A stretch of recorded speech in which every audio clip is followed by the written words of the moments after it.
7 de la mañana, 1 minuto en Bogotá, son las 7:33 en Caracas. ¿Qué tal? Muy buenos días para aquellos de ustedes que se están uniendo a esta transmisión especial de Noticias Caracol. Los saluda Mabel Lara y Luis Carlos Vélez. Mabel, adelante. Bueno, tenemos un invitado realmente especial, está con nosotros el exministro de Comunicaciones Andrés Izarra, no solamente un líder de toda esta revolución bolivariana, sino que hay que decirlo, un hijo para el expresidente, para el presidente venezolano Hugo Chávez. ¿Cómo es este momento? Y a veces es difícil manifestar el tema de los sentimientos, pero usted que fue tan cercano, ¿qué nos puede decir de lo que está viviendo Venezuela?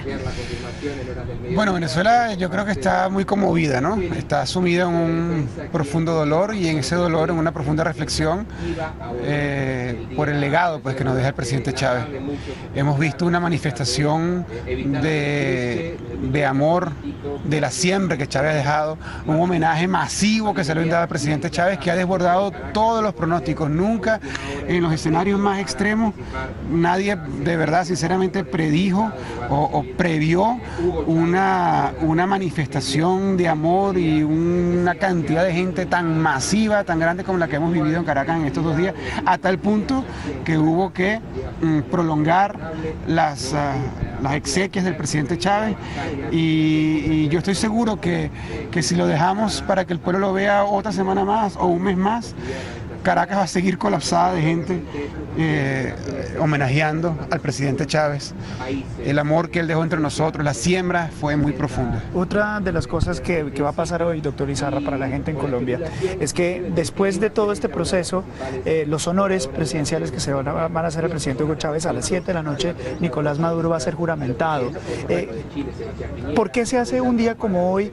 ¿Qué tiene que decir frente a toda esa controversia que dice la oposición, que no debería ser la juramentación, que se está violando la Constitución?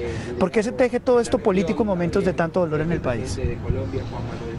Bueno, legalmente tiene que subir un presidente porque no puede haber vacío constitucional en ese sentido. Entonces hay una urgencia legal, ¿no? Y segundo, juramenta a Nicolás Maduro porque el Tribunal Supremo dictó que había continuidad administrativa y a la falta absoluta del presidente asume el vicepresidente, pero hoy también debe llamarse elecciones. Claro. O sea, hoy cuando el presidente... hoy hay una fecha. Hoy pondrían una fecha. Hoy debe de darse una fecha. Hoy debe de darse una fecha, o sea, debe salir la comunicación al CNE, Nicolás debe anunciar eso, debería anunciarse también un vicepresidente, debería anunciarse los cargos, digamos, que quedan por llenar en el gabinete una vez que se nombre el vicepresidente. En fin, hoy debería como que cerrarse el cuadro político e institucional que ha dejado la muerte del presidente Chávez. Exministro, usted ha sido una voz autorizada para hablar de comunicaciones, ha sido un férreo crítico de los medios de comunicación privados en la medida en que ha dicho que tergiversan la información. Yo quiero preguntar especialmente por el manejo de la comunicación durante todo este periodo. Para muchos se manipuló la información, no se dio la información clara. ¿Usted cree que eso son ideas de la oposición? Evidentemente aquí pues tenía que tenerse mucho cuidado con todo lo que se dijera sobre el presidente Chávez. Mira, nosotros en el año 2002 vivimos algo que no se ha visto en el mundo anteriormente, que es un golpe de Estado estructurado, apoyado, impulsado y organizado desde los medios de comunicación. Nosotros fuimos sometidos a una guerra mediática inclemente desde que Chávez era, precandidato, ¿no? Y los medios de comunicación privados fueron unos férreos críticos, pero no en una crítica honesta, leal, en una crítica muchas veces llena de vilipendios, de mentiras, de infamias. Y Venezuela se vio sumido en una guerra mediática, nacional hasta internacionalmente, pues. Y esa guerra mediática, llevó al presidente Chávez a hacer un duro crítico de los medios y, como él decía, plomo para allá y plomo para acá. Sí, él era muy combativo con los medios. Era muy combativo con los medios y era un gran comunicador. O sea, era una persona muy creativa con el tema de la comunicación, es decir, y una persona que hacía un uso intensivo y extensivo de los medios de comunicación. Andrés, vamos a continuar más adelante con esta conversación. Por ahora quiero agradecerle por estar acá. Gracias, personalmente y a nombre de Colombia. Estoy seguro que muchos sentimos la despedida del presidente Hugo Chávez y personalmente para usted, que era muy amigo suyo. Gracias. Muchas gracias al ministro por estar con nosotros en Noticias Caracol. Queremos mostrarles ahora el pueblo natal del presidente Hugo Chávez, donde también en las últimas horas, cuando no se había decidido dónde sería sepultado, pues algunas personas decían debe ser allí. Un deseo no se le respetará al presidente Hugo Chávez, el de ser enterrado aquí en su pueblo natal Sabaneta, como él lo pidió en el libro Cuentos del Arañero. No por eso dejará de ser recordado en esta población, en el estado de Barinas, donde vivió cuando era un niño muy pobre, con su abuela y sus hermanos. Para esa época, la carretera, o sea, eran calles de granzón, o sea, de piedra, mucha tierra. Las casas de bareque, de palma, donde él se crió era una casa de palma. Hoy su casa es la sede del Partido Socialista. Chávez dejó Sabaneta para poder educarse y cumplió con una promesa, el que los niños de generaciones venideras no tuvieran que dejar el pueblo. De un liceo hay 3 liceos. Hay una Casa de la Cultura, hay un CENIAG, hay un Pedeval. Entonces todo eso nosotros se la debemos a Hugo, a la revolución. El hijo ilustre de Sabaneta no descansará en estas tierras, sino que será embalsamado en Caracas, la capital. Sin embargo, aquí crearán un humilde altar que impida olvidarlo. Y de más de 50 países de todo el mundo. Caracas es una ciudad como si fuera un día festivo, pero un día festivo de dolor. No hay colegios, no hay bancos, la gente le están dando posibilidades de transporte para que llegue hasta la capital, para que continúe esta despedida dolorosa y larga del presidente Hugo Chávez. Y en medio de los contrastes y la relación que ha tenido, muy buena, muy mala con nuestro país, hay que decir que también, por ejemplo, hay una población que se cree la tierra natal del presidente que hoy despide los venezolanos. Estamos hablando de Campo de la Cruz, en el Atlántico. Y aquí está este reporte.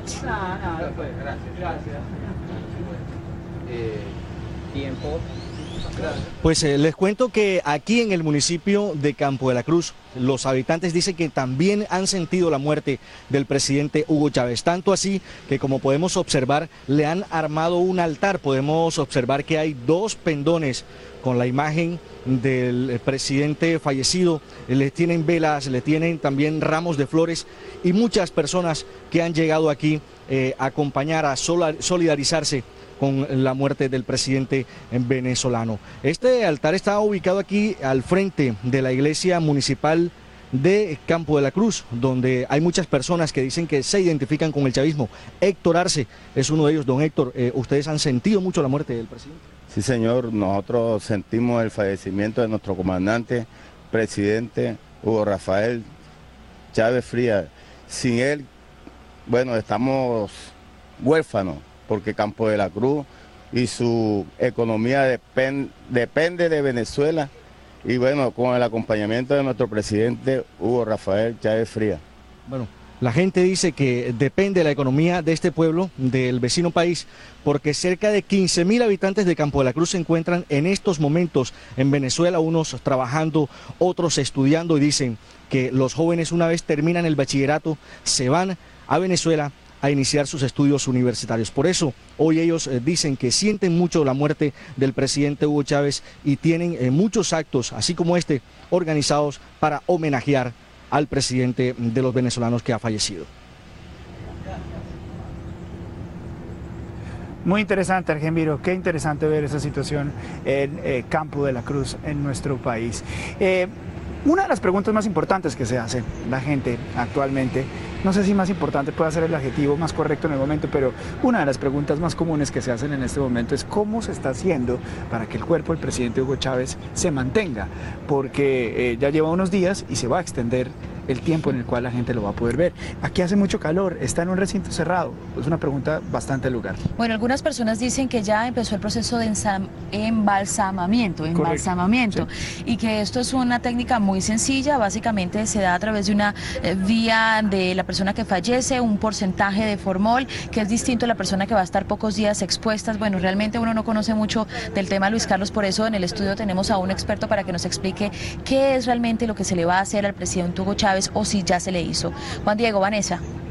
Mabel, gracias. Precisamente está aquí con nosotros en Bogotá Arismendi Salas. Él es tanatólogo de la funeraria Los Olivos, aquí en la capital, y lo hemos invitado para que nos explique precisamente eso sobre la noticia de la que el mundo entero quedó ayer, por lo menos América Latina quedó un poco como en shock, ¿no? Cuando dicen que es que el presidente Chávez lo van a embalsamar. ¿Cómo es ese proceso de embalsamiento de un cuerpo? ¿Qué le tienen que hacer? Y gracias por estar aquí con nosotros. Gracias, buenos días. Él ya tiene un proceso de embalsamamiento, de preservación. Le hicieron un proceso de observación, se le hace a una persona para aproximadamente unos 8 o 15 días. Es decir, ¿se le puede hacer un embalsamiento para 8 o 15 días o para siempre? Para determinado tiempo. 15 días debe ser el que ya le hicieron. Sí, claro, él debe tener ya un proceso, el cual se garantiza aproximadamente unos 8 o 15 días de velación. ¿Evita la descomposición del cuerpo? ¿Qué es lo que hace? Sí, señor, eso lo que hace es retrasar la descomposición del cuerpo. Entonces eso lo retrasa para ser velado en el tiempo que uno requiera. ¿Y qué le hacen al cuerpo? ¿Le retiran la sangre, los órganos, me imagino? No sé, explíquenos un poquito sin entrar en mucho detalle, por favor. Eso, un cuerpo se le hace, se le retira así, efectivamente se retira la sangre, se está cambiando por un químico, unos químicos o unos preservantes, que lo que hace es, de la sangre, primero que se dañe la sangre. Entonces cambiamos esa sangre y preservamos el cuerpo para su duración de ser velado o de enviado al sitio que la familia lo requiera. Pero para hacerlo ya permanentemente requiere mucho más trabajo. Sí, claro, eso ya requiere un poquito más de técnica, mucho más trabajo, eso no se puede hacer de un día para otro, eso tiene que ser bien preservado. Y ¿cuánto tiempo dura ese proceso de embalsamiento para un cuerpo permanente, como en el caso de lo que van a hacer con el presidente Chávez? Yo calculo aproximadamente entre un mes a 45 días se puede hacer, tiene que estar haciendo un seguimiento, porque hay partes de que se pueden estar empezando a dañar, entonces tiene que mirar a ver qué cantidad le van a aplicar de preservante para preservar esa parte, cuánto, quién lo va a hacer, cómo lo va a hacer, y tener mucho cuidado para hacer ese trabajo. ¿Requiere adicionalmente un proceso también adicional, cosmético, digamos, de maquillaje del cadáver? Sí, eso se aplica una pequeña tanatoestética, donde se maquilla, se hagan paredes, rasgos para que no pierda totalmente su figura. Embalsamamiento se dice, nos están diciendo desde el estudio. Embalsamamiento, es una palabra de la que vamos a escuchar muchísimo en estos días. El cuerpo entonces, según digamos la técnica del presidente Chávez, en ese momento ya tiene un embalsamamiento previo, pero luego le tendrían que hacer uno posterior para que sea más duradero, ¿cierto? Sí, él ya tiene uno para poderlo en ese momento tener, lo tiene en la cámara. ¿Y cómo es el mantenimiento de un cuerpo de estos una vez está embalsamado y que se busca que sea permanente? ¿Cada cuánto hay que volverle no sé, a retocar o qué le hacen? Eso depende de la persona que lo haga y los preservantes que haya que aplicar. No todos sirven para la misma de tiempo largo. Todo eso va a base de formol, todo eso lleva formol, pero diferentes componentes. Entonces hay que mirar a ver qué partes ya están dañadas o no está dañado. Tienen que esperar, digamos, le empiezan parte por parte para preservarlo lo mejor que pueda. Y estar monitoreando a ver dónde está fallando, o dónde no entró el químico o los químicos.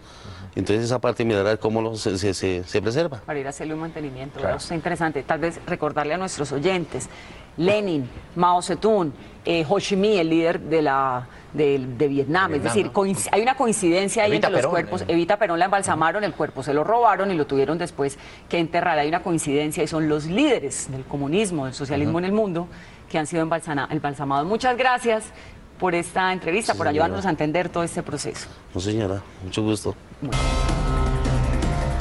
7:25 de la mañana, vamos en vivo al Hospital El Tunal en el sur de Bogotá, donde en las últimas horas murió una mujer que, según testigos, recibió un disparo de un policía en un retén. Karen Encero está allí y nos tiene la historia. Karen, adelante. Juan Diego, muy buenos días. La historia es la siguiente. 7 personas venían en un vehículo a la altura de la avenida Boyacá con 1 de Mayo. Ellos fueron detenidos por un puesto de control de la policía, a lo que ellos hicieron caso omiso, dicen, porque venían con sobrecupo y por miedo a que les fuera inmovilizado el carro les pusieran una multa.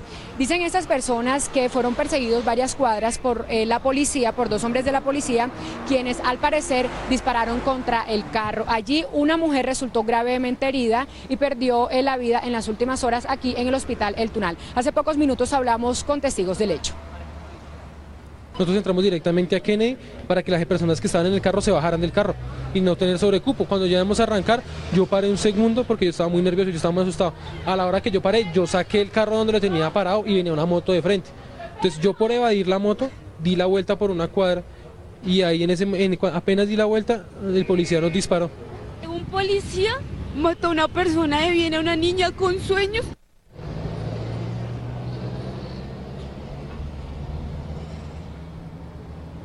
El hospital El Tunal ha informado que la mujer corresponde al nombre de Adriana Janet Jiménez, de 27 años. Como les contaba, llegó aquí en horas de la madrugada sin signos vitales y se espera que en las próximas horas haya un pronunciamiento oficial de la Policía Metropolitana de Bogotá. Por el momento, la información, Karen Acero, Noticias Caracol. 8:26 de la mañana y volvemos a hablar del paro cafetero. Los habitantes de Popayán, sitiados por este paro, tendrán que esperar hasta esta tarde para poder movilizarse con el resto del país. Freddy Calvache nos envió el siguiente informe. Hola, muy buenos días. Pues a pesar de que se levantó el paro de los cafeteros tras llegar a acuerdos con el gobierno nacional, la vía panamericana entre Cali, Popayán y Pasto continúa bloqueada en sitios como este por estos gigantescos árboles que fueron derribados en la carretera. Algunos viajeros que se han atrevido a salir desde Popayán hacia diferentes destinos, pues no han podido cruzar por estas barricadas. ¿Su nombre y qué es lo que ha pasado? Buenos días, mi nombre es Eliezer Julio Morales. Pues venimos de Popayán para pasar a Silvia, pero por esto no hemos podido pasar hasta ahorita. Muy bien, la Policía de Carreteras, el Ejército, la Concesión Maya Vial y el Instituto Nacional de Vías iniciarán en pocos minutos la remoción de estas barricadas para poder habilitar el paso hacia las ciudades de Cali y Pasto. Se recomienda a los conductores que ya se encuentran sobre la vía panamericana no emprender el viaje porque aún la vía está cerrada. En zona rural de Piendamó, Cauca, Freddy Calvache, Noticias Caracol. Muchas gracias a Freddy. El vocero del Vaticano, Federico Lombardi, anunció que después de la 1 p.m, hora colombiana, se conocerá la fecha de inicio del cónclave en el que se elegirá al próximo Papa. Lombardi hizo el anuncio luego de confirmar que todos los cardenales electores ya se encuentran en la Santa Sede. Hoy es el 5º día de congregación de cardenales que están preparando el cónclave y debaten sobre los temas principales que preocupan a la Iglesia Católica. Lombardi aseguró que el cónclave no comenzará ni mañana ni el domingo. Y estas fueron las noticias. Nos vemos a las 12:30 con una nueva edición informativa. Ya viene día a día. Esto es Noticias Caracol, primero en Noticias. Buenos días.